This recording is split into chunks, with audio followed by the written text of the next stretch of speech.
Bonjour à tous, bienvenue au webinaire de présentation du concours d'innovation Innov opéré par l'ADEME. Ce webinaire sera animé par Astrid Guinet, chef de projet énergie, et Marie Gandebeuf, chef de projet du concours Innov. Moi, je suis Virginie Grousset de France Innovation. Je m'occuperai de relayer les questions aux animatrices à la fin du webinaire. Donc, vous avez déjà été nombreux à nous envoyer quelques questions par email. On tâchera de répondre à un maximum de vos questions. Donc, vous êtes disposé d'un module à votre disposition pour cela. Ne vous inquiétez pas de ne pas voir de réponse à vos questions, peut-être qui seront plus proches d'un projet personnel ou en tout cas de votre projet d'entreprise. À partir du moment où cela concernera des aspects plutôt confidentiels, ce sont des questions que je ne passerai pas aux intervenantes, mais que je relayerai à la fin de ce webinaire pour qu'elles puissent vous répondre en direct. Si jamais vous rencontrez des problèmes de connexion, dans un premier temps, vous vous déconnectez et vous vous reconnectez avec le même lien. Voilà, souvent ça résout la plupart des soucis. Et si les soucis persistent, vous pouvez nous rejoindre via le téléphone. Donc dans l'email de confirmation d'inscription, vous avez le lien d'accès et vous avez les éléments pour vous connecter par téléphone. Je crois que je vous ai tout dit. Je vais donc passer la parole à Astrid Guinet pour ce webinaire et je vous souhaite une bonne session. Merci Virginie. Donc bonjour à toutes et à tous. Je vais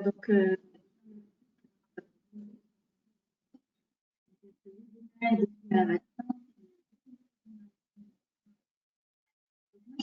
faire un petit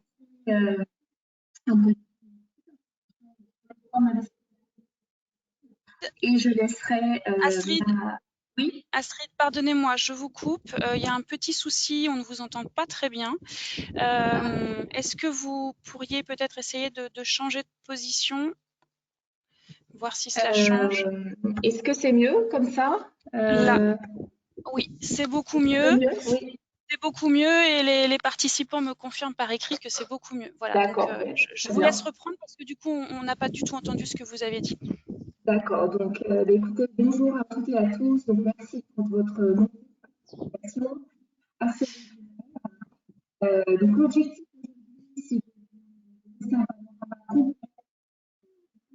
de par la Astrid, je suis désolée, ça ne refonctionne pas. Alors peut-être que je vais faire une autre méthode, que comme ça fonctionne mieux. Oui.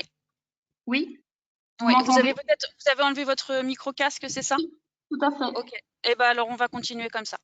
Alors parfait, merci beaucoup. Donc je reprends. Donc bonjour à toutes et à tous. Merci de votre nombreuse participation. Donc l'objectif aujourd'hui est de vous dresser un panorama complet du concours d'innovation donc opéré par l'ADEME dans le cadre du programme d'investissement d'avenir. Donc un panorama tant sur les thématiques éligibles que sur les modalités de financement et également les modalités de dépôt et bien entendu répondre à l'ensemble de vos questions en fin de session. Donc un mot d'introduction sur l'ADEME et le programme d'investissement d'avenir. Donc depuis 2010, l'ADEME est l'un des opérateurs du programme d'investissement d'avenir, donc sur les enjeux de la transition écologique et énergétique. Donc, le programme d'investissement d'avenir, c'est un programme de l'État dédié à stimuler l'innovation et accroître la compétitivité des entreprises donc opérant sur le territoire. Alors, slide suivante, s'il vous plaît.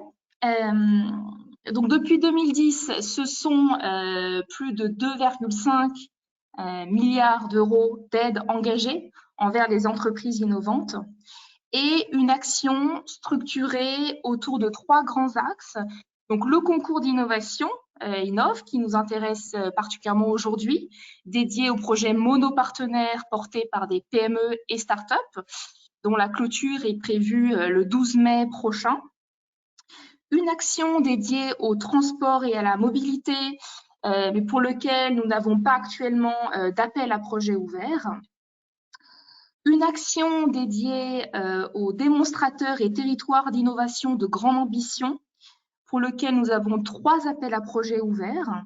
Donc, c'est une action dédiée aux projets à la fois collaboratifs ou monopartenaires, d'un montant minimum de coût projet de 2 millions d'euros au total pour l'ensemble des partenaires, et qui doit mener à la réalisation d'un démonstrateur à l'échelle 1 en fin de projet.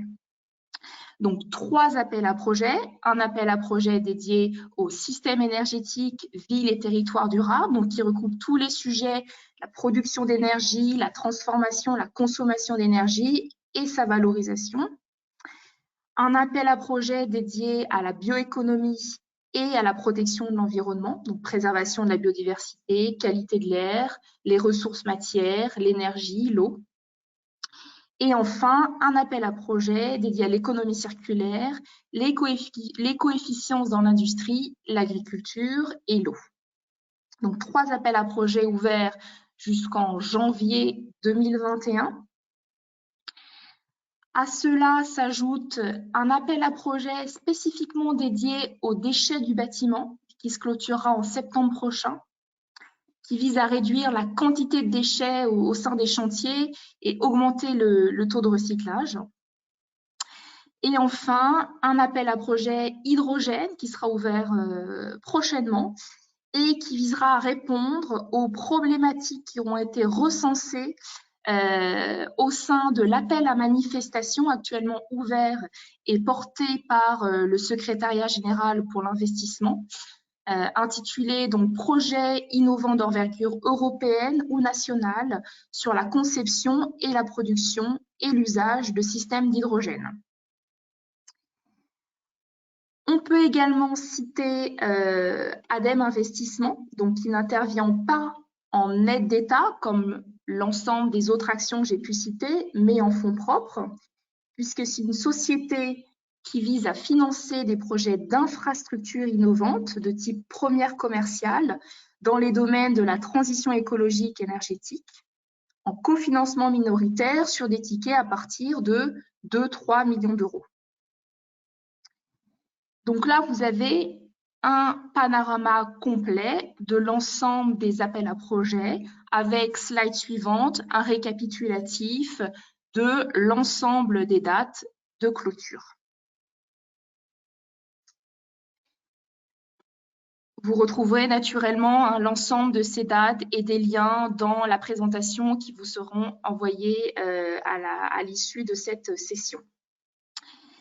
Slide suivante, vous retrouvez un schéma qui vous permet de bien visualiser les attentes de ces différents appels à projets en termes de maturité technique souhaitée, en termes de caractère collaboratif ou non, et de montant de projet. Donc, ce qu'on peut noter, c'est tant sur les appels à projets démonstrateurs que sur le concours d'innovation Innov, la maturité demandée en fin de projet est relativement élevée, de l'ordre du TRL 9, de sorte à assurer une commercialisation dans les 2-3 ans maximum à l'issue du projet, et cela garantir un remboursement à l'État des aides octroyées. Nous vous déroulerons par la suite les modalités de remboursement. Alors, slide suivante, s'il vous plaît. Alors, je rentre donc concrètement dans le concours d'innovation. Donc, c'est un outil de financement donc de projets innovants portés par des PME et startups qui vise à stimuler l'innovation et la croissance des entreprises, accélérer le développement et la mise sur le marché de leurs solutions. Donc, en cela, le concours d'innovation a 3 principaux objectifs. Donc, permettre aux PME de porter des projets plus ambitieux en termes de volume de dépenses, de porter des projets également sans doute plus risqués, avec des verrous peut-être plus complexes. Et c'est ici l'une des ambitions première du programme d'investissement d'avenir et du concours, hein, c'est-à-dire financer des projets qui auraient été plus difficilement financés par le secteur privé du fait du caractère risqué. Et enfin, troisième objectif, eh bien, permettre aux entreprises d'accéder plus rapidement à leur marché et donc créer un avantage aussi compétitif. Donc, c'est un dispositif qui s'inscrit dans la continuité des initiatives PME créées en 2015 par l'ADEME et le programme d'investissement d'avenir, qui avait rencontré un très large succès. Hein. Et donc, l'objectif est vraiment de s'inscrire dans cette continuité du financement de l'État vis-à-vis des PME et des startups, avec un dispositif souple, rapide et efficace que je laisse donc Marie Gandebeuf vous présenter en détail. Oui. Marie, simplement, est-ce que vous pourriez essayer de repositionner vos slides, s'il vous plaît, avant de poursuivre, parce qu'elles sont un petit peu coupées en bas. Voilà, donc il faudrait réduire l'affichage. Parce qu'en fait, là, je suis en plein écran. Donc Ouais, alors enlevez le plein écran dans ce cas-là. Donc c'est voilà. mieux comme ça. Et à la limite, mettez-vous comme ça et au moins on sera sûr que tout le monde verra les slides en entier. Ok, il n'y a pas de souci. Je coupe mon micro. Comme Astrid vous l'a présenté, le concours d'innovation vise à accélérer la mise sur le marché de solutions innovantes. 2 vagues d'appels à projets sont organisées tous les 6 mois. Pour l'ADEME, les thématiques opérées par l'ADEME couvrent celles couvertes par la transition énergétique et écologique, telles que les énergies renouvelables, le transport et la mobilité durable, le bâtiment, l'économie circulaire et l'adaptation au changement climatique. Les vagues sont ouvertes généralement en février et en juillet, avec une clôture au bout de 3 mois, c'est-à-dire en mai ou en octobre. Les dépôts de projets se font en ligne sur la plateforme dont l'adresse vous est indiquée sur cette slide. Comme je vous l'ai annoncé, certaines vagues sont lancées en février et donc la 5e vague a été lancée le 10 février dernier et avec une clôture le 12 mai. Je sais que il y a de nombreuses questions sur cette date de clôture. Nous pouvons dire qu'à ce jour, la date de clôture est maintenue, mais des discussions sont en cours avec les services, avec le comité de pilotage de ce concours d'innovation. Les thématiques opérées par l'ADEME pour cette 5e vague sont l'industrie et l'agriculture éco-efficiente, qui vise l'amélioration de la performance énergétique et l'optimisation des systèmes de production industrielle et agricole, avec aussi un axe sur l'agroécologie et l'adaptation au changement climatique. Le transport et la mobilité durable, axé sur le transport routier, ferroviaire, les activités maritimes et la logistique. Un point est aussi fait sur le développement de solutions pour une mobilité plus propre et connectée.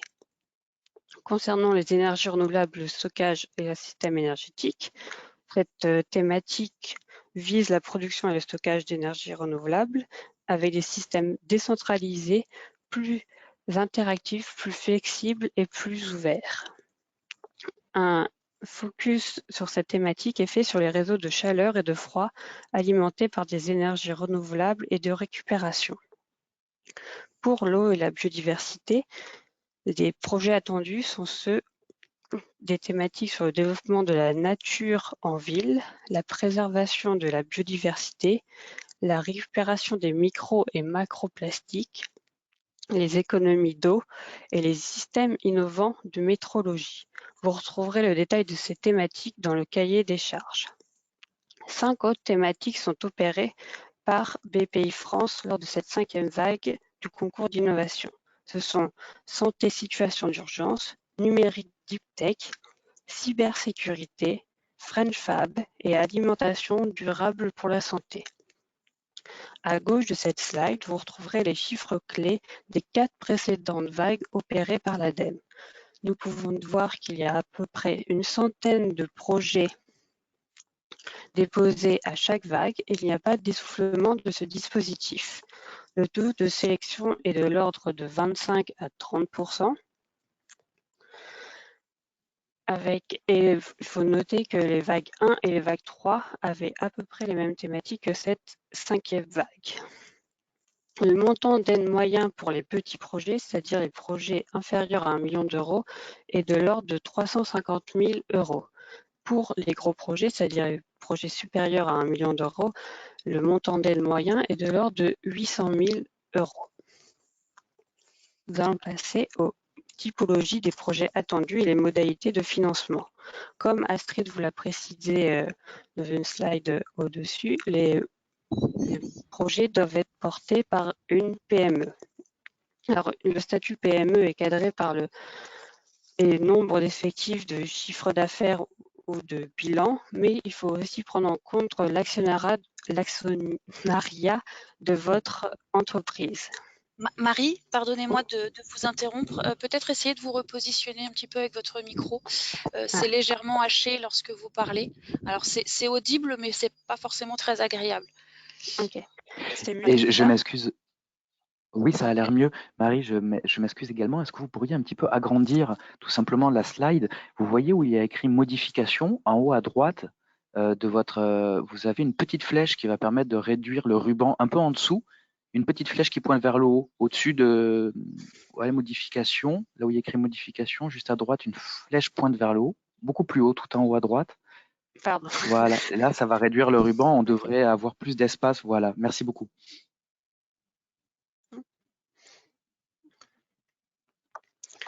Donc, oui, donc comme Astrid vous l'a précisé, les projets doivent être portés par une PME. Le statut PME est cadré selon le nombre d'employés, le chiffre d'affaires et le bilan annuel, mais aussi selon votre actionnariat.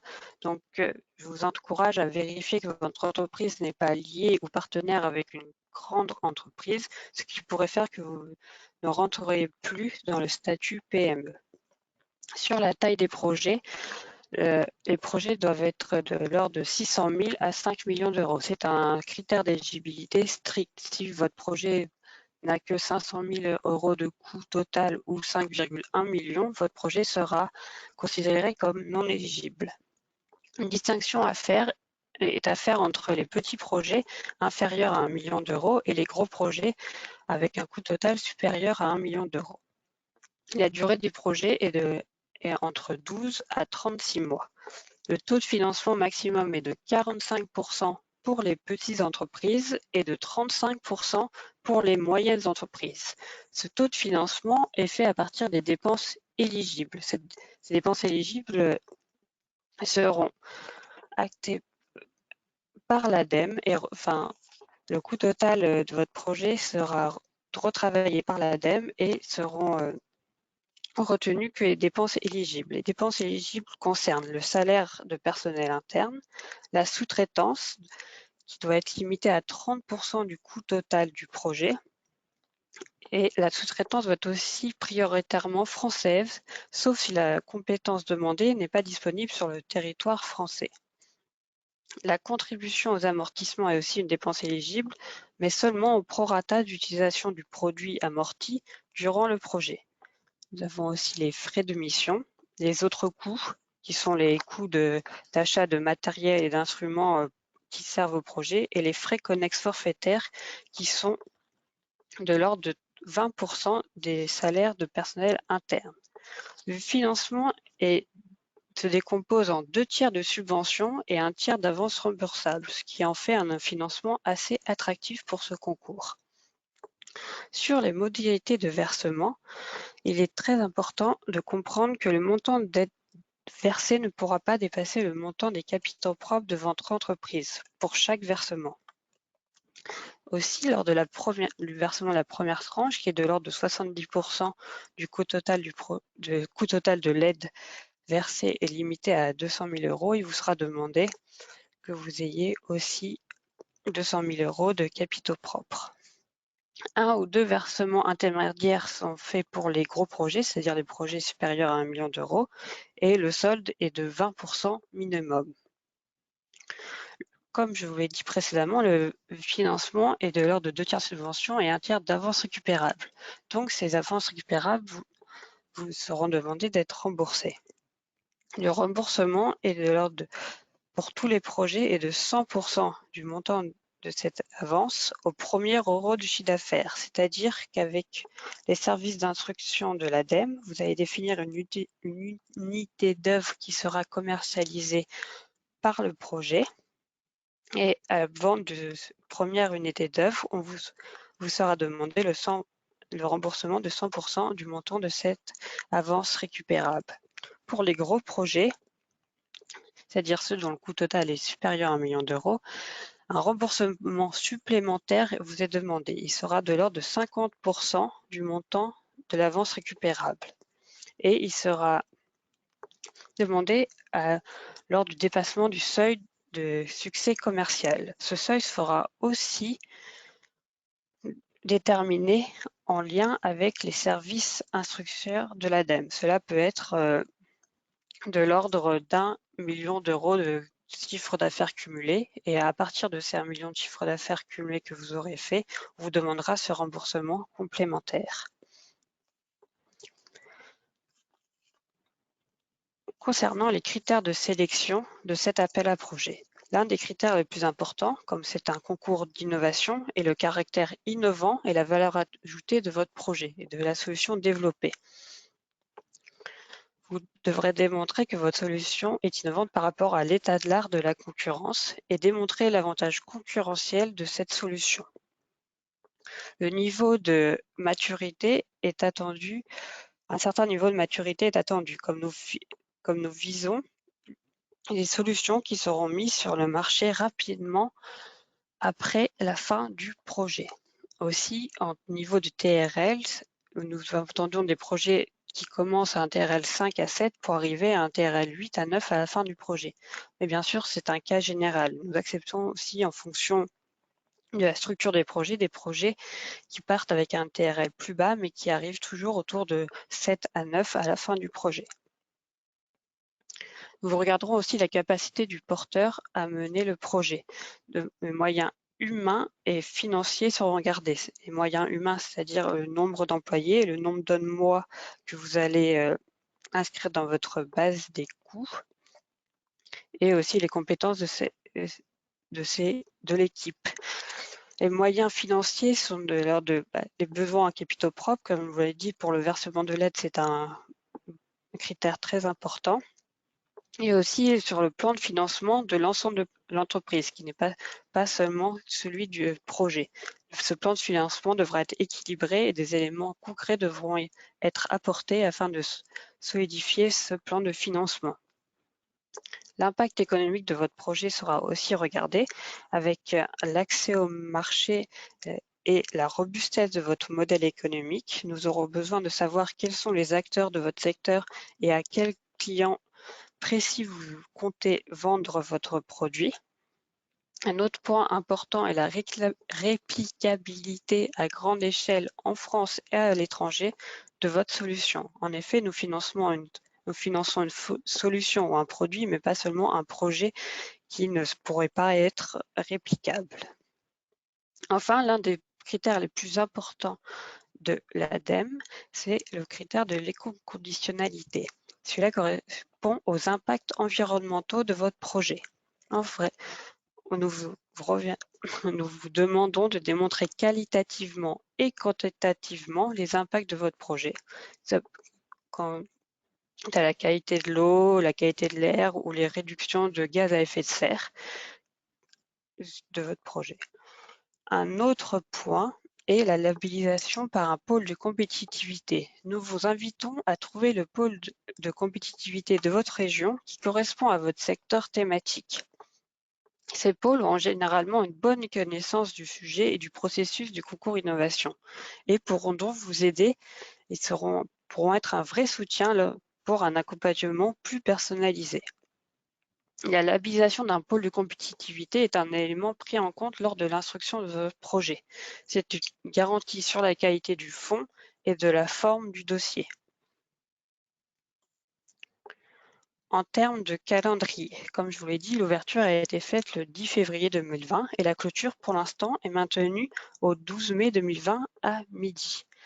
Comme précisé auparavant, il n'y a pas de pré-dépôt. Donc c'est pour ça que nous vous encourageons à solliciter les pôles de compétitivité qui peuvent vous aider à monter un dossier de candidature. La présélection se passera la semaine du 8 juin 2020. Les projets présélectionnés lors de ces comités devront être auditionnés la semaine du 22 juin. Les auditions se font devant un jury composé des ministères concernés, de l'ADEME, du secrétariat général pour l'investissement et de 2 personnalités qualifiées. Vous aurez 20 minutes pour présenter votre projet et sera suivi par 20 minutes de questions-réponses avec les membres de ce jury. Suite aux auditions, vous aurez la décision des petits projets vers la fin juillet 2020 et pour les gros projets en octobre 2020. Pour les gros projets, c'est-à-dire les projets avec un coût supérieur à 1 million d'euros, il y a en plus une réunion d'expertise qui est organisée avec un expert externe afin de finaliser l'instruction de ces projets. Vous retrouverez dans cette slide les différents contacts de l'ADEME et de PPI France, en sachant qu'un même projet ne peut pas être déposé auprès de l'ADEME et de PPI France. Si vous n'êtes pas sûr de la thématique la plus pertinente, il faut savoir que les projets peuvent être réorientés entre l'ADEME et BPI France. Une communication est faite entre ces deux opérateurs. Il ne faut donc déposer qu'un projet. Il n'y a pas de souci. Vous avez aussi les liens pour les plateformes où il faut déposer votre dossier et les dossiers sont déposés avant le 12 mai à midi. Nous vous encourageons à anticiper cette date de fermeture afin de pouvoir télécharger tous les dossiers avant l'heure de midi. Dans les slides suivantes, vous trouverez les principales adresses pour vous renseigner sur le concours innovation, mais aussi le programme d'investissement d'avenir en général. Vous retrouverez, l'ADEME est présente sur LinkedIn et Twitter.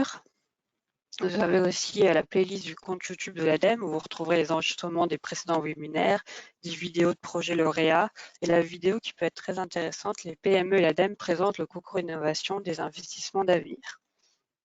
À droite, vous trouverez les liens pour retrouver les précédents projets lauréats du concours innovation. Vous retrouvez la cartographie, les fiches lauréats et les recueils des lauréats au concours de la vague 1 et de la vague 2.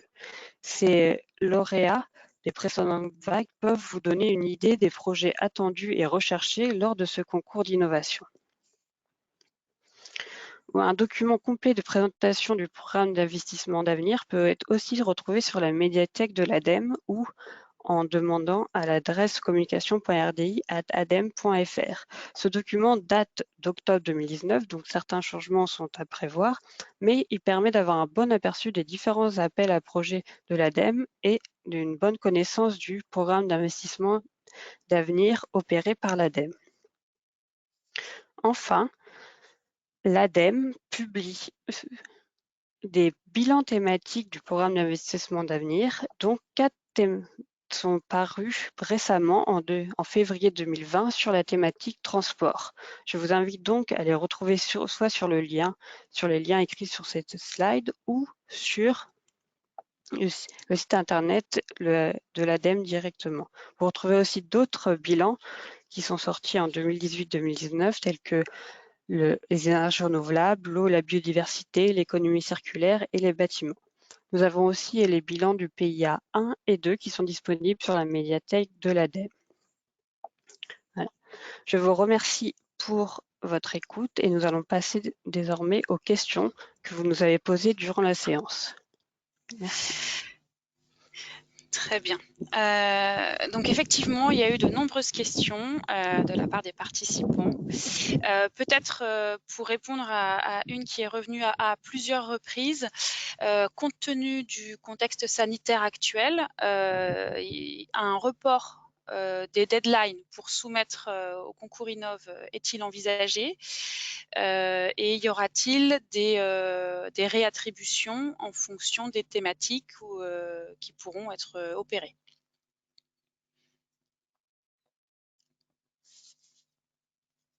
Donc, comme dit précédemment, pour l'instant, la date est maintenue, mais une discussion est en cours au sein du comité de pilotage. Donc, je vous invite à vous référer à la page de l'appel à projet si jamais un changement se fait. Mais pour l'instant, la date du 12 mai est maintenue.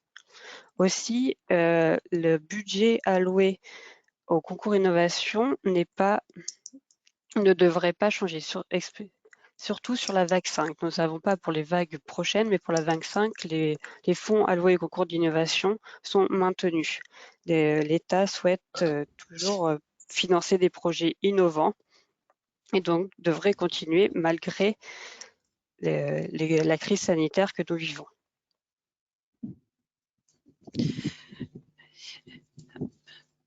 Merci. Brice, je peux te laisser voir pour réactiver le micro d'Astrid, car je vois qu'il y a un souci et je n'arrive pas à le réactiver, s'il te plaît. Ok, je regarde. Et puis, je vais poursuivre les questions avec Marie. Lorsqu'un projet répond à 2 thèmes, donc par exemple mobilité et énergie, est-ce qu'il faut choisir entre les deux ou bien mentionner les deux? Bonjour. Oui, donc pour les 2 thèmes, en fait, il faut savoir où se trouve exactement l'innovation. Est-ce que c'est plus dans la production d'énergie ou dans le comment le transport fonctionne et la technique vraiment sur, je sais pas, sur le bateau ou sur la voiture. Il faut voir où est l'innovation. Mais il faut savoir que si jamais vous déposez votre projet à la thématique énergie renouvelable, mais nous, à l'ADEME, nous jugeons que c'est plutôt une thématique transport, votre projet sera réorienté en interne à l'ADEME dans l'une et l'autre thématique. Il n'y a pas de souci là-dessus. Vous pouvez mettre sur la thématique la plus pertinente que vous pensez et nous pourrons réorienter nous-mêmes votre projet en fonction de la pertinence que nous y trouvons. Merci. Alors, question suivante, sur les entreprises qui peuvent candidater, est-ce qu'une ETI peut se positionner? Est-ce qu'une TPE peut se positionner? Et est-ce qu'une association ou une communauté de communes peuvent se positionner? Je vous ai fait un tir groupé parce que j'ai eu les 4 questions différentes.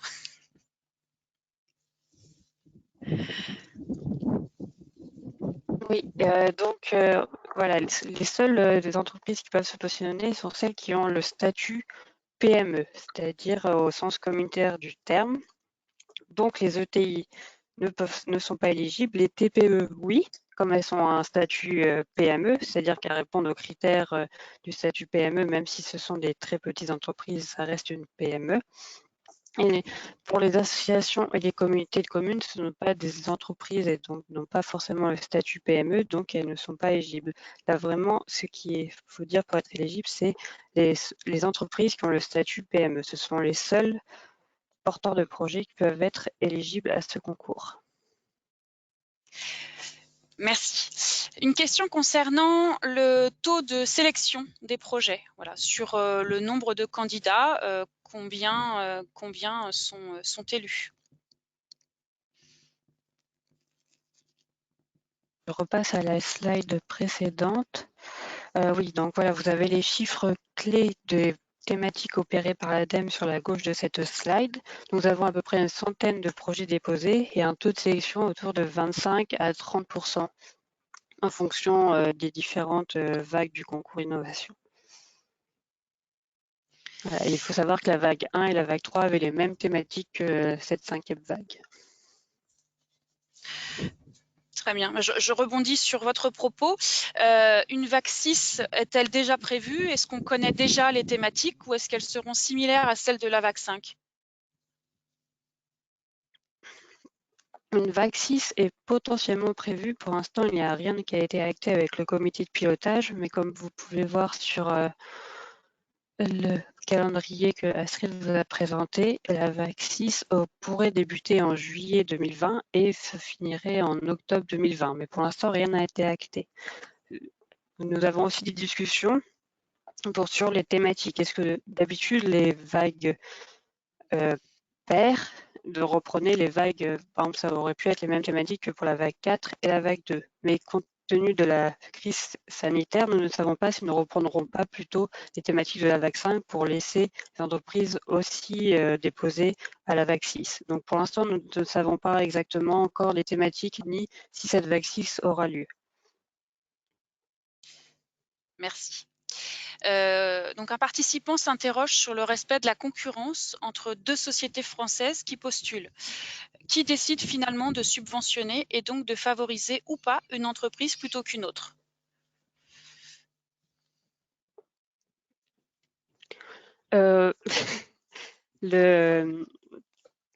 Les deux projets pourront être pris en fonction, en fait, c'est vraiment la qualité du projet qui sera pris en compte.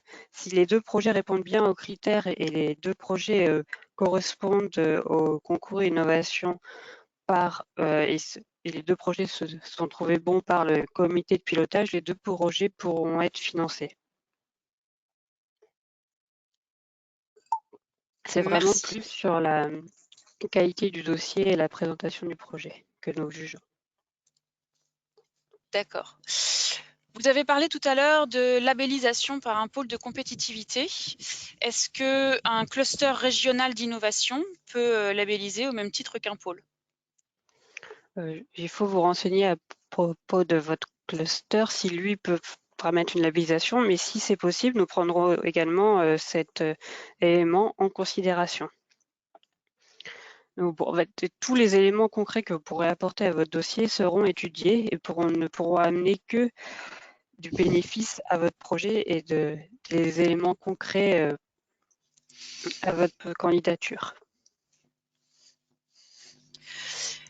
Très bien. Vous avez parlé tout à l'heure de l'échelle TRL. Est-ce que cela signifie que seuls des projets avec une innovation technologique sont éligibles? Non, et je suis contente de cette question. En effet, je n'ai pas précisé que nous ne cherchons pas forcément que des innovations technologiques. Ça peut être aussi une innovation organisationnelle ou une organisation une innovation du modèle économique. Par exemple, sur l'organisation du rétrofit de mobilier, pour l'organisation de comment ce mobilier va être recherché et amené à certains endroits, ça peut aussi correspondre à ce type d'innovation. Ce n'est pas forcément que technologique. Très bien. Pour répondre, là, on a eu quelques questions qui sont arrivées presque en même temps. Oui, vous recevrez les slides qui sont présentés, ainsi qu'un lien vers le replay de cette session. Question suivante. Alors, commentaires et questions. Si l'on propose un projet, c'est parce que l'on est spécialiste d'un sujet, d'un domaine. Qui nous évalue en face? Est-ce que ce sont des spécialistes également?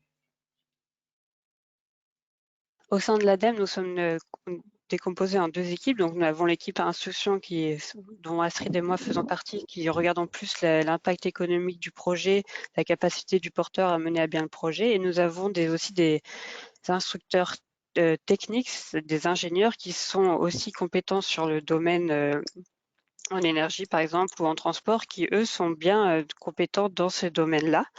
Au sein du ministère, chaque ministère a un représentant suivant la thématique aussi, donc ils connaissent aussi. Et pour les auditions, nous faisons appel à 2 personnalités qualifiées qui sont aussi des experts dans ce domaine. Donc,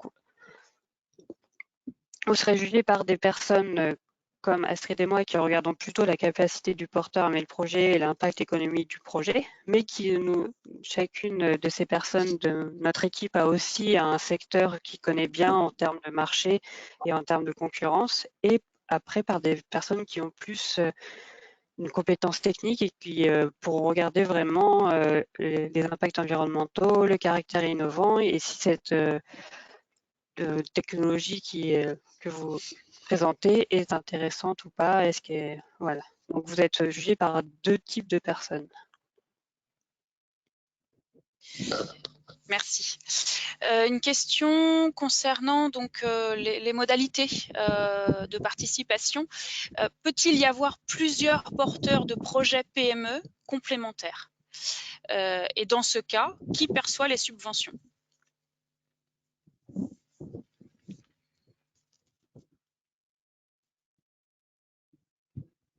Virginie, pouvez-vous répéter la question, s'il vous plaît? Oui. Peut-il y avoir plusieurs porteurs de projets PME complémentaires? Et dans ce cas, qui perçoit les subventions? Pour un même projet, le projet doit être monopartenaire. Donc, il n'y a qu'une PME qui est coordinatrice et qui reçoit l'argent. S'il y a plusieurs PME, il n'y aura donc qu'une PME qui sera coordinatrice et qui recevra l'argent et les autres PME devront être mises en sous-traitance, mais dans la limite des 30% des coûts total du projet. Le concours innovation doit bien être porté par une PME monopartenaire. Très bien. Donc une question concernant les dépenses éligibles. Est-ce que les frais de certification homologation sont valables pour les frais de sous-traitance?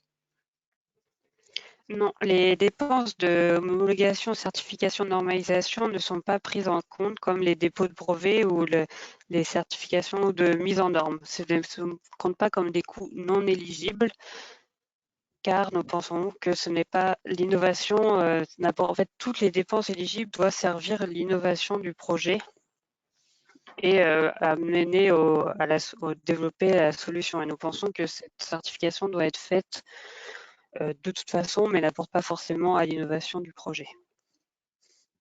Très bien. Est-ce que ça signifie que vous excluez également les dépenses de prospection, par exemple, dans l'assiette de dépenses éligibles?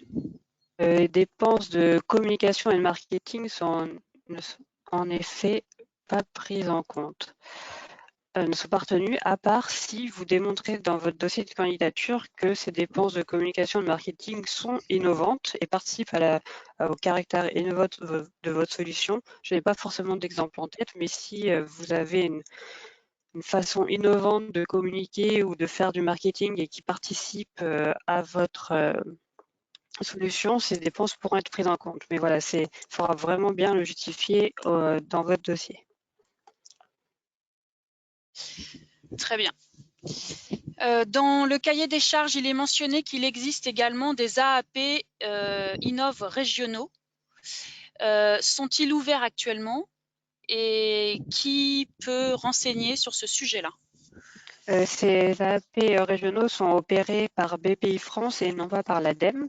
Donc, je vous invite à vous renseigner auprès de BPI France et vous avez normalement un site pour chaque appel à projet, pour chaque région. En fait, chaque région a son propre appel à projet. Donc, je ne peux pas vous dire si chaque région a son appel à projet en cours ou non. Il faut vous renseigner en tapant, par exemple, PIA Nouvelle-Aquitaine ou PIA Île-de-France. Vous trouverez un lien vers la page explicite de cet projet innovation régionale et vous pourrez voir s'ils sont ouverts ou non.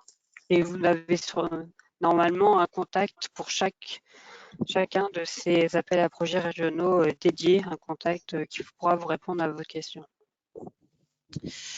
Merci. Donc en planche 9, dans vos slides, vous évoquez le sujet des transports. Est-ce que le transport aérien est exclu de cet appel à projet? Le transport aérien est bien éligible à ce concours d'innovation. Il faut juste savoir que ce n'est pas une priorité dans cette fiche transport et mobilité durable. Si vous avez un projet de transport aérien innovant, vous pouvez le déposer, il sera bien éligible, mais ce n'est juste pas une priorité de ce concours innovation ni de l'ADEME. Merci. Donc tout à l'heure, on a évoqué les critères pour postuler, notamment le fait que c'était les PME au sens communautaire qui pouvaient se positionner. Est-ce qu'une PME dont les fonds sont détenus par un groupe international peut se positionner?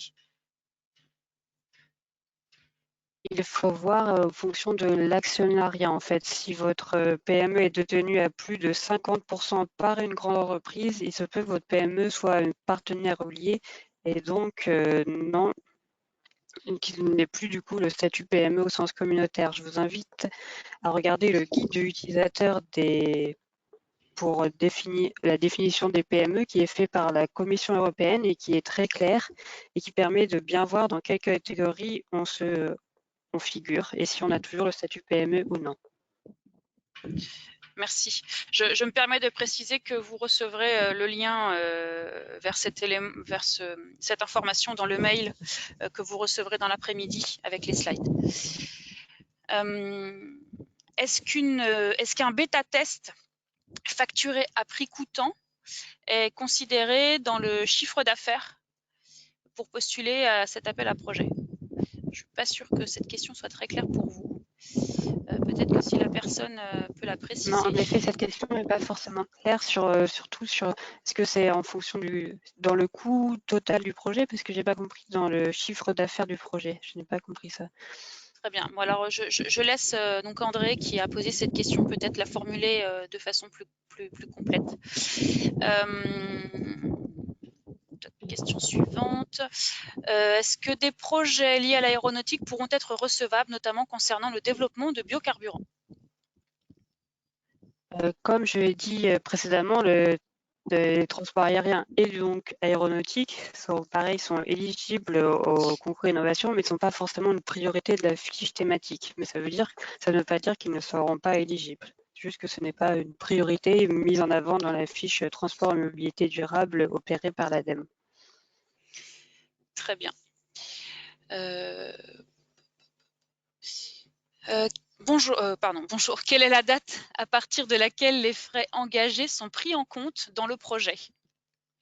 Les dépenses sont éligibles à partir de la date de clôture de concours innovation. Donc, si vous avez des dépenses à partir du 12 mai 2020, vous pourrez, ces dépenses seront éligibles à partir de cette date. En fait, la date sera définie lors de la contractualisation de votre projet avec les équipes de l'ADEME.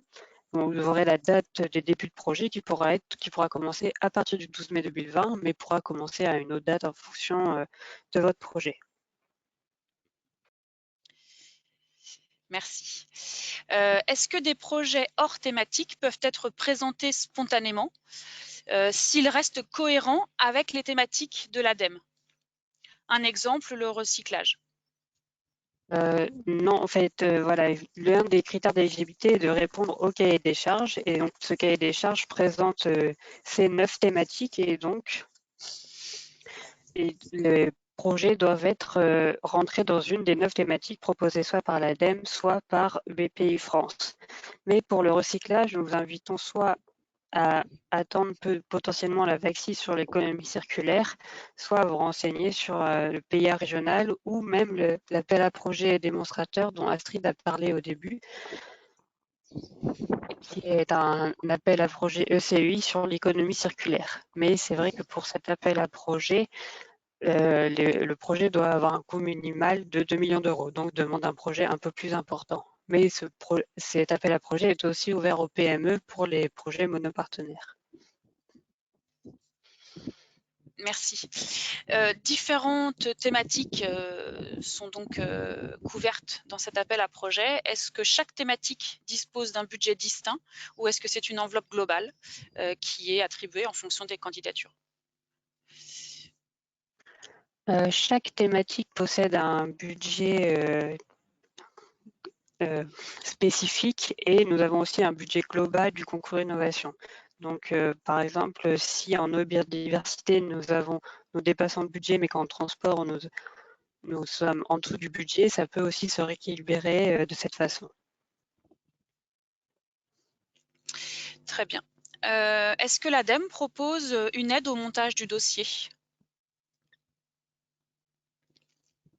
l'ADEME peut, si vous pouvez envoyer vos questions à cette adresse-là, mais que pour des questions spécifiques, si vous avez un problème à remplir l'annexe 2, par exemple, qui est la base de coût, ou une question sur l'éligibilité de votre projet, mais nous ne faisons pas vraiment de pré-dépôt et d'aide au montage total du projet. C'est pour ça que nous invitons plus à vous solliciter des pôles de compétitivité de votre secteur ou de votre thématique, qui eux seront plus à même de vous proposer un accompagnement personnalisé, parce que nous recevons trop de demandes pour que nous puissions répondre à toutes les demandes trop spécifiques, trop larges, pardon. Merci.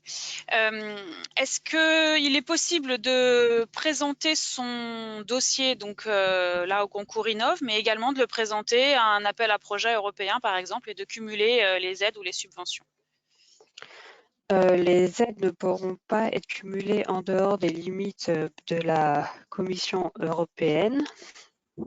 Donc, après, vous pouvez déposer un projet pour les deux, mais les dépenses devront être distinctes afin de ne pas atteindre la limite de cumul d'aide qui est réglementée par l'Union européenne. Voilà, je vais peut-être apporter un complément sur cette question, Astrid Guinet. Si vous pouvez déposer un projet avec le même périmètre de dépenses à 2 guichets différents, néanmoins, comme l'a dit Marie, il ne faut pas dépasser donc les pourcentages maximaux d'aide octroyées potentielles. Et par ailleurs, sachez que c'est au dernier financeur à qui incombe la nécessité de vérifier si vous n'avez pas postulé sur le même périmètre de projet à d'autres dispositifs. Et c'est pourquoi, dans votre dossier de candidature, on vous demande d'étayer précisément l'ensemble des projets pour lesquels vous avez postulé pour le même périmètre de dépenses, mais également pour des périmètres de dépenses différents de l'entreprise. Merci. J'avais une question sur ce sujet-là que j'ai perdue, donc je vous la reposerai tout à l'heure. Non, voilà. Un même projet peut-il être présenté dans plusieurs vagues? Alors, Astrid. alors tout dépend, enfin, ça dépend s'il a été donc refusé une fois, naturellement, présenter le même projet sous la même forme et n'ayant pas apporté les améliorations suggérées par l'ADEME, bien évidemment, il y a peu de chances qu'il soit retenu une deuxième fois. Néanmoins, par expérience, des projets ont pu être refusés plusieurs fois à plusieurs vagues et au cours des dépôts s'améliorer et finir par être financés. Donc voilà, mais un bon conseil, prenez en compte les recommandations de l'ADEME. Sachez que si vous passez la barre de l'audition, vous avez une lettre personnalisée avec l'ensemble des recommandations faites par l'ADEME et par les ministères. Vous pouvez également solliciter un point téléphonique pour étayer les motifs du refus qui vous permettront d'améliorer une prochaine candidature. Merci. Les fonds propres doivent-ils être à minima à la hauteur de la subvention demandée?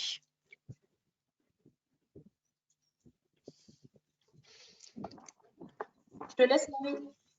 Okay. Oui, donc comme précisé pendant la présentation, le montant des capitaux propres doit être égal au montant de l'aide versée cumulée, c'est-à-dire que au premier versement, le montant des capitaux propres de l'entreprise devrait être de l'ordre du montant d'aide versée au premier versement, mais au solde, le montant des capitaux propres devrait être égal au montant total de l'aide versée, c'est-à-dire si le montant total d'aide était de 400 000 €, au solde, même si on ne verse que 100 000 €, le montant de capitaux propres devrait être égal à 400 000 €. Lors du premier versement, vous aurez 5 mois à compter de la signature de la convention de financement pour démontrer que vous avez ce montant de capitaux propres au sein de votre entreprise. Donc, pour les capitaux propres, c'est bien la ligne DL de la liasse fiscale qui est prise en compte. Voilà, un petit complément. Donc, on accepte aussi les comptes courants d'associés bloqués pendant la durée du projet, en complément donc de la ligne DL de l'alias fiscal. Bien évidemment, il faudra apporter un justificatif, une convention de blocage. Merci. De nombreux points sont étroitement liés au niveau d'innovation, donc marketing innovant, produits innovants, solutions innovantes. Qu'est-ce qui permet de discriminer le niveau d'innovation? Et auquel cas, est-ce qu'il existe des critères que l'on peut consulter? Le niveau d'innovation sera regardé au niveau en fonction de l'état de l'art de la concurrence en fait et des solutions existantes sur le marché actuel. Donc nous regarderons en fait les principales qu'est-ce qui existe déjà et en quoi votre solution est innovante par rapport à ce qui existe déjà et démontrer que votre solution a une vraie valeur ajoutée par rapport aux solutions vraiment existantes. Donc, c'est vraiment ça qui est important, c'est de faire un état de l'art de la concurrence et des solutions existantes et nous placerons en fait votre projet par rapport à cet état de l'art et c'est ça qui va nous permettre de savoir si votre solution est innovante ou non.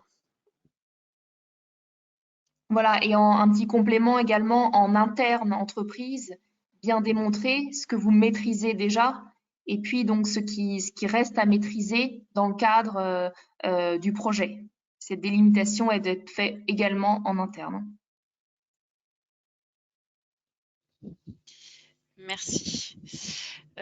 Si un projet est soumis avant le 12 mai, les dépenses peuvent-elles être éligibles avant le 12 mai?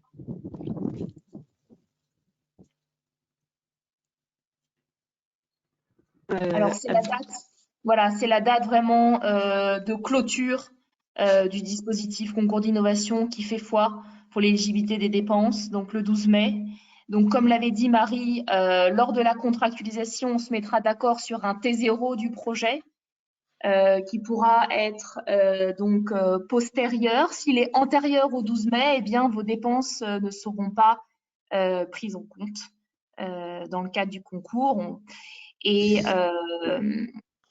un point important également, si vous avez un T0 par exemple au 1er juillet et que vous présentez des dépenses en mai et juin, datées de mai et juin, voilà, ça posera également un problème pour l'ADEME puisque l'on apprécie qu'il y ait une cohérence donc vis-à-vis du budget que vous aurez présenté et du T0.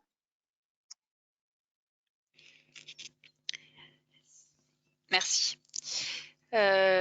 Donc, si j'ai bien compris, la partie de l'aide sous forme d'avance remboursable se fait en une seule fois, dès le premier euro de CA, donc de chiffre d'affaires, pardon. Cette modalité de remboursement semble très contraignante. Est-ce que vous avez une réponse à apporter à ce commentaire? Alors, peut-être donc, pour rappeler donc le fonctionnement effectivement, dès que vous générez 1 euro de chiffre d'affaires issu des unités d'œuvre développées dans le cadre du projet, cela déclenche le fait générateur. Donc, le fait générateur de devoir à l'État un remboursement égal à 100% de cette partie avance remboursable.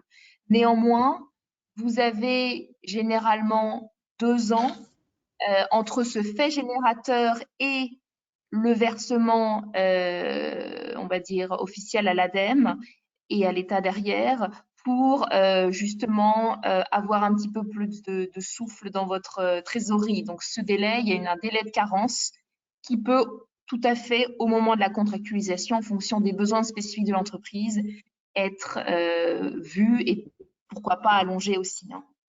Donc, il y a effectivement le fait générateur et le remboursement derrière on va dire, direct, quoi, officiel, qui a bien distingué. Hein.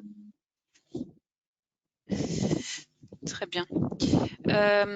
Est-ce que vous pourriez préciser quels sont les profils ou les personnes qui auditionnent les entreprises? Vous avez parlé tout à l'heure des personnes qui recevaient les dossiers, qui les traitaient, mais voilà, peut-être sur la Voilà, partie... donc dans les auditions, vous avez exactement la même composition des personnes. Donc, il y a un travail en chambre d'instruction des dossiers.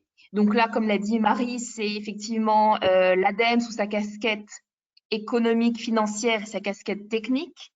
Les ministères de tutelle du programme d'investissement d'avenir, donc ministère des entreprises, ministère de la recherche, naturellement ministère de l'environnement sous ses différentes casquettes en fonction de la thématique. Donc, on va retrouver le commissariat général pour l'investissement, on va retrouver généralement la direction de l'énergie et du climat.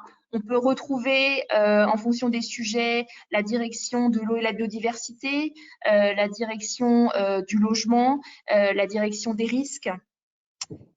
Et j'espère ne pas avoir oublié, vous avez naturellement le secrétariat général pour l'investissement, le SGPI, qui est le décideur final de l'aide octroyée. Et donc, comme l'a dit Marie, lors des auditions, vous avez 2 personnalités qualifiées issues de l'écosystème, voilà, soit de pôles de compétitivité, soit on aime de plus en plus mettre des clients potentiels également de solutions parmi ces personnalités qualifiées. Merci. Est-ce qu'il est possible d'avoir une aide de la part de l'ADEME pour évaluer le facteur risque du projet? Alors, facteur risque, qu'est-ce qu'on entend? Est-ce que c'est... Alors, j'ai pas cette précision. Peut-être que si la personne est toujours là, chose. Facteur risque, donc le PIA est là justement pour financer le risque projet, c'est-à-dire que vous avez des verrous à lever dans le cadre de vos projets, un certain risque, de soit malheureusement d'échec technique ou d'échec commercial. Donc ça, le programme d'investissement d'avenir et le concours d'innovation prend, on va dire, en charge ce risque, puisque en cas de non-commercialisation d'échec technique, la partie avance remboursable, avance récupérable ne sera pas demandée. Donc, en cela, oui, il y a du financement du risque, en tout cas de la prise en charge de l'État du risque, hein, par l'État. Merci. Vous expliquiez tout à l'heure qui auditionnait les entreprises. Est-ce que la liste des personnes qui auditionnent est connue à l'avance et est-ce que les entreprises ont leur mot à dire, entre guillemets, sur le comité de sélection? Est-ce qu'ils ont la liberté de rejeter des évaluateurs? Alors non, parce que donc c'est le comité de pilotage qui est formé ainsi avec les différents ministères de tutelle et le SGPI, secrétaire général pour l'investissement. Néanmoins, on peut tout à fait soumettre en amont le nom des personnalités qualifiées pour voilà, avoir l'accord de l'entreprise pour s'assurer qu'il n'y a pas de concurrence ou d'autres problèmes d'intérêt vis-à-vis de ces personnalités qualifiées. Mais la base initiale composée de l'ADEME, des ministères de tutelle, du SGPI est fixe et pas modifiable, quoi. Merci. Comment gérez-vous la confidentialité des projets qui vous sont envoyés, soumis? Tu souhaites répondre, Marie? Donc, en fait, toutes les personnalités dont on vous a parlé sur qui auditionnent ou qui regardent les projets sont sous accord de confidentialité et tout le monde signe un accord. Donc, tout ce que vous nous soumettez est que strictement confidentiel. Voilà, les opérateurs et l'État ne pourront communiquer que sur les objectifs généraux et par exemple, nous communiquerons sur la fiche lauréat, c'est-à-dire l'annexe 4, la fiche communication où il y a les objectifs du projet, une image et votre contact, le contact générique de votre entreprise. C'est les seuls éléments qui seront communiqués au public sur votre projet. Voilà, et puis un complément aussi, l'ADEME est opérateur du programme d'investissement d'avenir depuis 2010. Donc c'est plus de 800 projets financés, tous confidentiels. Et à ce stade, voilà, il n'y a jamais eu de problème remonté tant sur l'instruction interne que sur l'instruction externe par les ministères et les experts externes. Donc voilà. Merci. Petit retour sur les conditions de soumission. La taille du projet doit être à minimum de 600 000 €, c'est bien ça? Oui, c'est bien ça. Parce que c'est bien 600 000 € et si votre projet est de 599, cela ne passera pas. Mais après, voilà, les 600 000, c'est le coût total du projet. C'est pas forcément le coût des dépenses éligibles. Il faut savoir, voilà, si vous déposez un projet à 600 000 €, il ne peut y avoir que 550 000 € de dépenses éligibles retenues finalement pour le financement. Merci. Voilà, juste peut-être une précision. Alors ça peut paraître assez strict, ces critères de 600 000 et de 5 millions, mais vraiment respectez-le parce que par le passé, voilà, déposer des montants un peu plus faibles. Et malheureusement, on doit garder un niveau on doit vraiment traiter tout le monde à la même enseigne. Donc voilà, si vous avez des montants inférieurs ou supérieurs, ça passera pas. Donc veillez bien à ce point.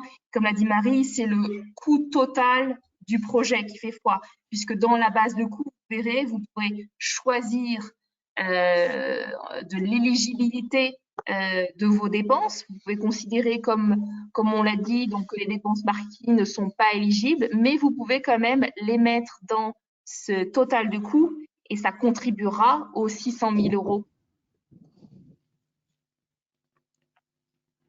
Voilà. Merci. Dans le cas où les fonds propres de l'entreprise sont faibles, existe-t-il des dispositifs existants,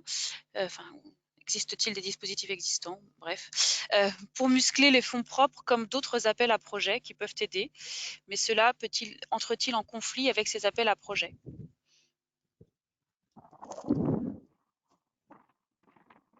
Alors nous, les appels à projets, donc il faut bien noter que c'est de l'aide d'État, donc ça ne vient pas absolument pas renforcer vos capitaux propres, mais après, on vous demande bien de faire des levées de fonds et on a un certain nombre de listes de fonds qu'on peut tout à fait vous mettre à disposition si besoin. Merci. Communiquez-vous sur les taux de succès autour de cet appel à projets? Alors, on communique via ce type d'opération webinaire.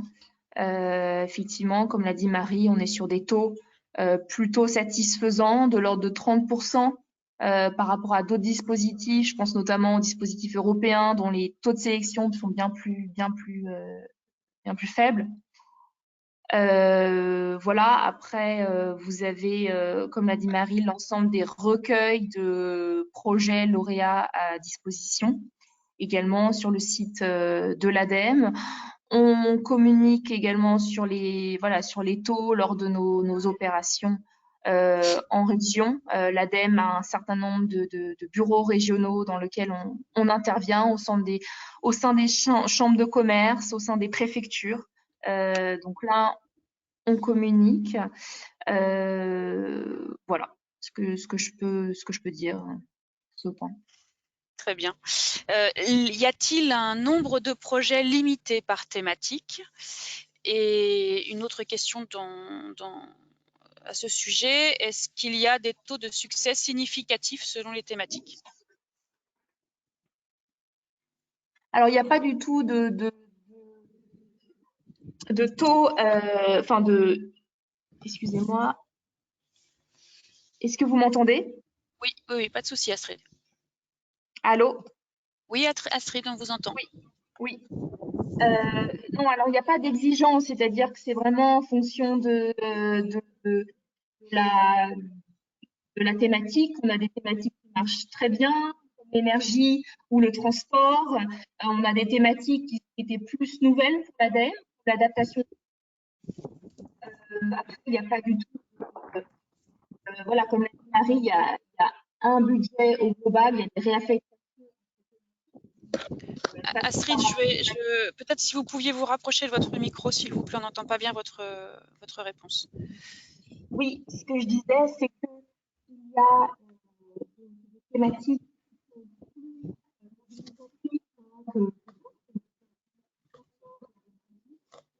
Astrid, on ne vous entend pas. Astrid, on ne vous entend pas. Allô. Alors, je vais laisser la main à Marie. Oui, peut-être. Donc oui, comme Astrid le précisait, il y a un budget global par thématique, mais aussi un budget alloué commun, et donc pas forcément de limite de projet en fonction des thématiques. Voilà, il n'y a pas forcément de limite, et voilà, c'est vraiment plus la qualité des projets qui prime que le choix de limite de projet. On n'a pas forcément de limite, on se limite pas forcément, c'est plus vraiment la qualité des projets. On sélectionne tous les bons projets. Il faut savoir que c'est un concours, donc c'est que les meilleurs projets qui sont retenus pour le financement. Et je ne sais plus s'il y avait une deuxième partie de la question. Mais vous y avez répondu. Ah, bon, parfait. Est-ce que... attendez, je recherche la question que je voulais vous poser. Oui, je voulais revenir sur le caractère incitatif. Comment évaluez-vous le caractère incitatif?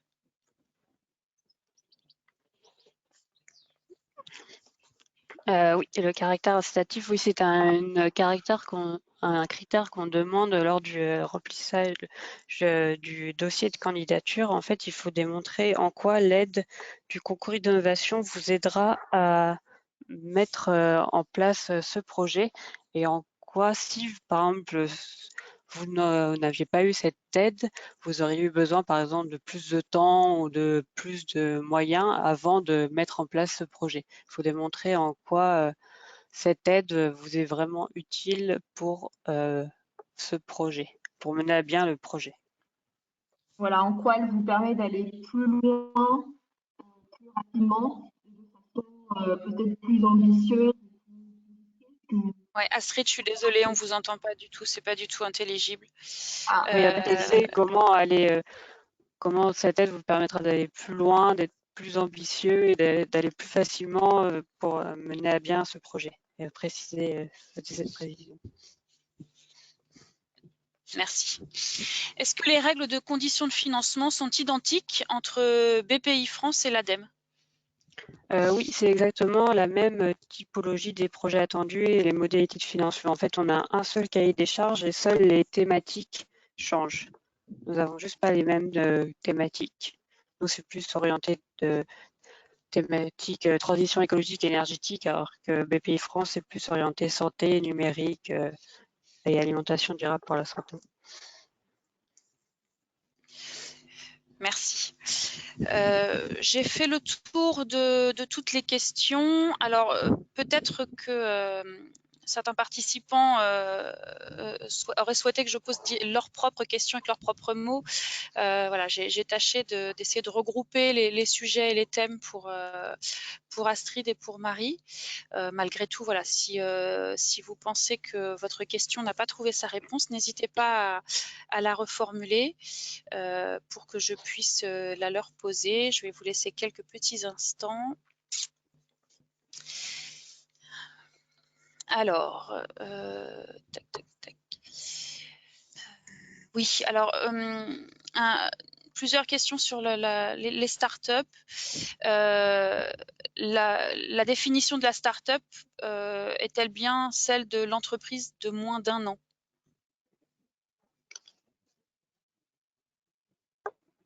Je pense qu'en gros, hein, pour ce que la personne souhaiterait, c'est savoir, voilà, à partir de, est-ce que son statut de start-up ou de jeune entreprise innovante peut lui permettre de se positionner, ou voilà, simplement, elle doit se limiter à la définition de la PME au sens communautaire.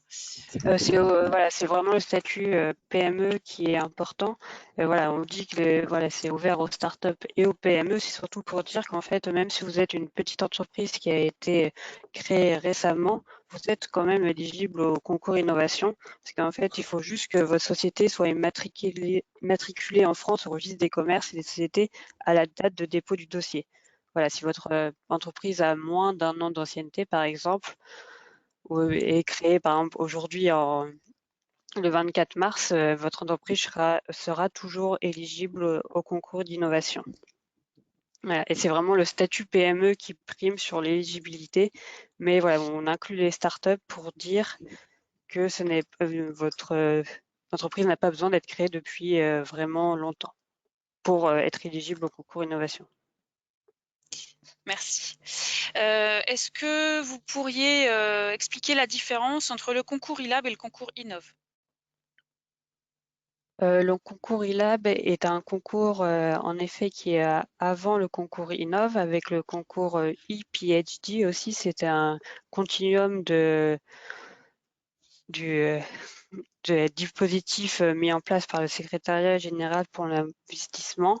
Et en fait, le concours ILAB est bien plus en amont que le concours Innov.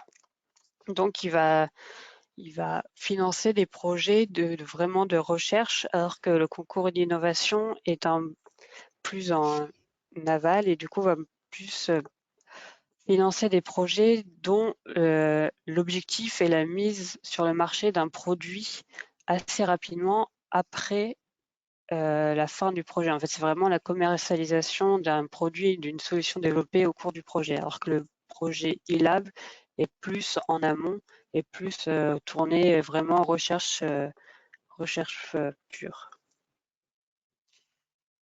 Merci. Existe-t-il, la présentation que vous faites aujourd'hui, ou en tout cas la documentation que vous mettez à la disposition des entreprises, existe-t-elle en anglais?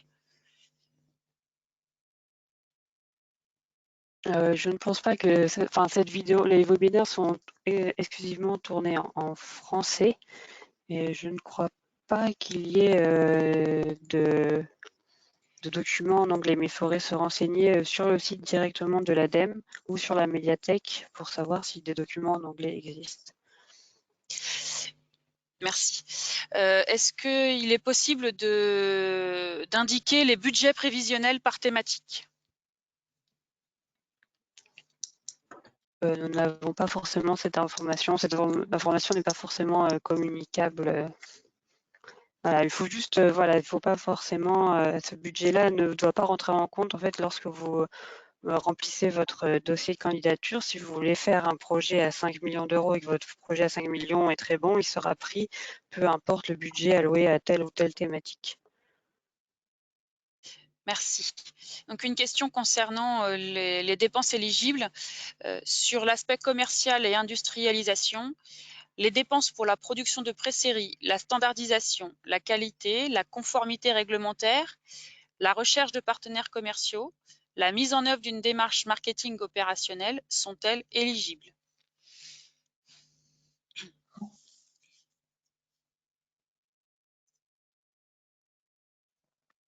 Est-ce que vous m'entendez là? Oui. Oui. En fait, il faut bien avoir en tête que sont éligibles toutes les dépenses qu'on appelle de recherche industrielle. Donc, recherche industrielle, c'est vraiment les dépenses qui permettent de lever des verrous. Donc ça, c'est important. Et ensuite, dépenses qu'on qualifie de développement expérimental. Donc, c'est des dépenses qui se basent sur des connaissances déjà existantes de l'entreprise. Typiquement, réaliser le prototype sera qualifiées de dépenses expérimentales et pour être éligible. Après, dans la liste là que vous nous avez fait directement, ce que je propose, c'est que le porteur pose sa question via la boîte mail, puisqu'il y a un certain nombre de sujets. Voilà. Sauf si vous souhaitez les redire, on peut les passer, mais Comme vous le souhaitez, dites-moi. alors peut-être redites-nous Oui. la liste. Alors, les dépenses pour la production de pré-série. Oui, ben ça, production de pré-série. Alors, bon, il faut savoir que le concours ne finance pas les dépenses d'industrialisation, mais de pré-série, si ça vise à fiabiliser le prototype et la solution, ça peut rentrer dans les dépenses éligibles. C'est vraiment à regarder au cas par cas, quoi. Merci. La standardisation. Voilà, ça faudra qu'on regarde plus précisément ce que ça recouvre en fait, ce terme-là, hein. Très bien. La qualité. Bah, également. Non, ce que je propose sera plus simple de rentrer plus précisément, puisque là, c'est des termes assez génériques, en fait, Très bien. qui doivent être mis dans un contexte. Très bien. Alors, Marine, je vous invite à adresser votre demande spécifique à l'adresse mail qui est indiquée sur les slides. Vous recevrez également cette information dans l'email de synthèse avec le contact. Question suivante. À quel degré de maturité une start-up est-elle éligible? Alors, c'est pas, enfin, la maturité, c'est surtout la maturité en termes financière et maturité donc capacité organisationnelle et financière. Et ça, c'est à vous de juger si vous êtes en possibilité de porter le projet et également toutes les autres dépenses à développement. Voilà, après, sur les niveaux de TRL, on en a déjà parlé. On peut partir d'assez bas, mais il faut toujours qu'il y ait en fin de projet une commercialisation dans les 2-3 ans. Et après, le niveau de maturité de la solution, ça dépend naturellement du secteur. Et il faudra bien nous expliquer surtout comment vous passez du TRL 6 au TRL 9, en combien de temps et quelles dépenses. Astrid, je suis désolée de vous interrompre, mais on n'entend vraiment pas bien du tout votre réponse. D'accord. Peut-être Marie, est-ce que vous pourriez reformuler les propos d'Astrid, s'il vous plaît? Sur la maturité de l'entreprise, en fait, donc, comme je vous l'ai dit, la capacité du porteur à mener à bien le projet sera est un critère important. Et donc, comme je vous l'ai dit précédemment, une entreprise est éligible si elle a été créée à la date dépôt du dossier. Mais voilà, il faudra démontrer que si votre entreprise est aujourd'hui créée que le 24 mars, en quoi elle a la capacité et les moyens financiers et humains de mener à bien le projet. Voilà, il faudra apporter des éléments concrets comme le plan de financement, une levée de fonds potentielle ou un capital social assez important pour démontrer que l'entreprise pourra mener le projet. Après, si c'est sur la maturité du projet la question est posée, c'est donc, comme on l'a dit, c'est sur des TRL 5 à 7 en début de projet, généralement avec une TRL à la fin entre 8 et 9, c'est-à-dire presque une commercialisation.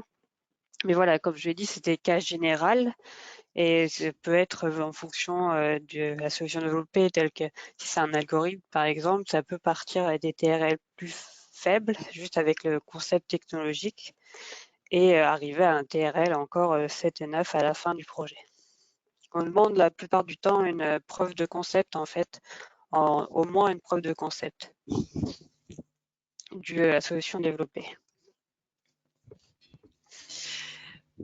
Merci. Écoutez, on approche de la fin de cette session. On s'était fixé midi et demi pour terminer ce webinaire. Ce que je vous propose peut-être, Astrid et Marie, c'est je vous laisse le mot de la fin et puis nous clôturerons ce webinaire. sachez que vous recevrez bien entendu les slides et les liens le lien vers le replay ainsi que les différents liens qui ont été évoqués par Marie et Astrid pendant leur intervention.